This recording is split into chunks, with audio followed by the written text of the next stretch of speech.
Gamers Reviews. Hello and welcome to Gamers Reviews. This is Rident, and I'm reviewing Time and Eternity, which is developed by Imageepoch, and it's published by NAS America and Reef in the UK and Europe. And it was Reef that were kind enough to send us a copy of the game for review. The game is also licensed by Namco Bandai Games. The story for the game is set in the Kingdom of Kamsa, and you play from the perspective of a valiant knight who's unnamed, and you're set to be marrying the princess of the kingdom, Toki. And unfortunately, your marriage gets disrupted by a group of assassins, and you get killed off. But just before you do pass away, you do learn Toki's little dark secret, which is the fact that she has got a second living soul inside of her, which is her alternate personality, Towa. And you also learn that they can travel through time, so they will go back in time to try and stop the murder from taking place in the first place. The game is first in its kind to be using these new high definition animated, like fully hand drawn animation. There is no sprites or 3D models used in the game. It's all hand drawn on CG backgrounds. The battles are all in real time. You can use a variation of rifles, so you can go long range with rifles, you can go close range with daggers and swords. You also have use of attacks with magic, and you can use time later on in the game. The review I'm doing is based on 15 hours of gameplay that I've done. There is still plenty more to be done in the game, and I've actually recorded the first 5 hours for people to watch in another series of videos. There are various quests and tasks within the game. Usually they involve picking up items on a battlefield or collecting items from a character who's either in a town or is on the battlefield, or killing a certain number of monsters and collecting items from them, and then transporting those bits or finishing off the quests as requested. You will often, in between scenes, go back to your home. Now this is where you will meet Toki and Towa's various friends, who are quite a bunch. Some are rather quirky. You get various quests and information from the characters in the home. You also learn a lot more about Toki, Towa, and things that have gone on. Also things about the character that you are playing under the perspective of, who has taken possession of the dragon. So the spirit's residing inside the dragon. There's plenty of humorous scenes and stuff within the home, and actually throughout the game, the characters are actually quite brilliant. One character that really sticks to mind is Ender. She's very full of energy, and she does come out quite striking above the rest with her ways, the way she thinks about things and her perspective of ideal men and stuff like that. Love and loss is quite a theme in this game. Other than that, when you're not stuck at home or in a battlefield, you can traverse the map.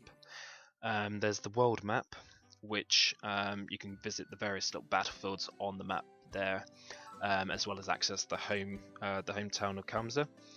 And from Kamsa you can visit the various different places within the town, and you can get quests from NPCs, attend the shop to buy equipment, and also go back to your home, which is where you would make some. We can save your game as well.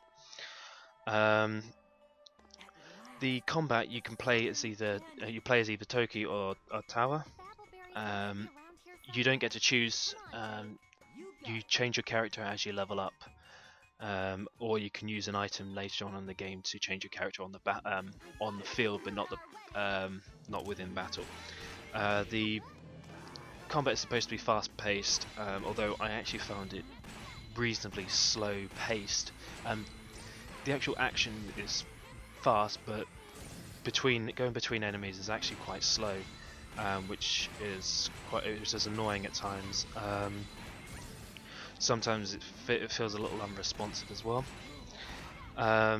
You gain things like SP and items, experience points, etc. at the end of a battle, like you would with any other RPG, so you can use those to grind up your levels, etc., and learn new skills as you level up. The menu screen,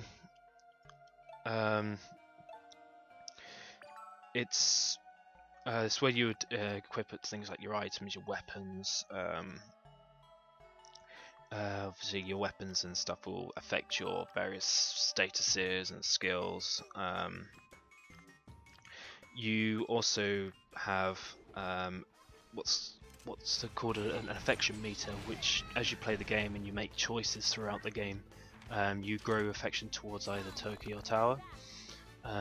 So this can obviously affect things later on in the game, and also when you are approaching NPCs and getting further into the story, depending on which character you're using, you actually have different lines of story.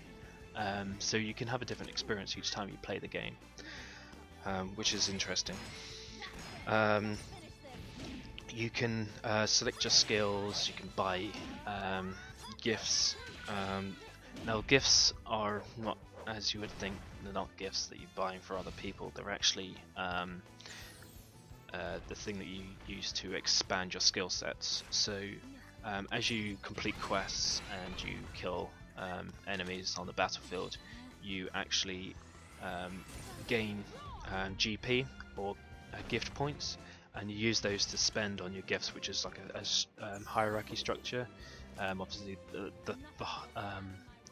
the further you progress, the more skills you get, but the more they will cost. So you probably need to grind through a bit to earn a lot more GP to actually unlock the later skill sets. And later on in the game, you do gain access to time magic, which will actually allow you to, during battle, reverse time and time leap, so you can avoid certain actions that an enemy is taking, etc. But you can only use it to set time during the course of the battle.